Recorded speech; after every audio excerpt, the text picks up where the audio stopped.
सौरव राजन नायर म्हणून 25 इयर्सचा IT freshers आहे. त्याने आमच्याकडे कंप्लेंट दिली होती की थिंक टँक नावाची जी कंपनी आहे त्याचे ओनर आहेत हर्षल भानुदास ठाकरे यांनी जी थिंक टँक कंपनी चालवत होते गेरा कॉम्प्लेक्स विप्रो सर्कलला.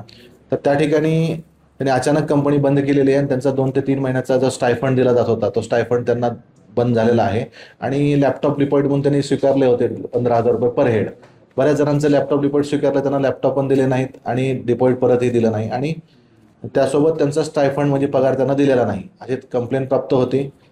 त्या कंप्लेंटच्या याच्यानुसार 25 ते 30 लोकांना इतर आम्हाला अप्रोच झाले. त्याप्रमाणे आम्ही त्यांचे एकूण ऑफिस रजिस्टर केलेलं आहे आणि त्याच्यामध्ये जो मुख्य आरोपी हर्षल भानुदास ठाकरे याला काल नाशिक येथून अरेस्ट करण्यात आलेला आहे. सर किती वर्षापासून ही कंपनी आणि साधारण किती लोक त्या ठिकाणी काम करत होते?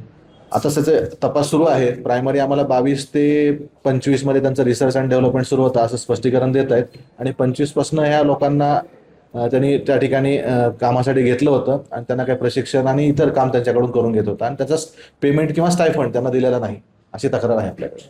काय काम चालत होतं त्या कंपनीमध्ये आणि सुरुवातीपासून हा फसवणूक असेल?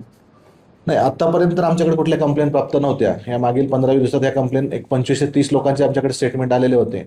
यापूर्वीच आता बॅकग्राऊंड आम्ही तपासतोय, सध्या तपास करतोय. हा जो आरोपी याचं बॅकग्राऊंड काय आहे, त्याच्या प्रतिनिधी वगैरे काय होतं?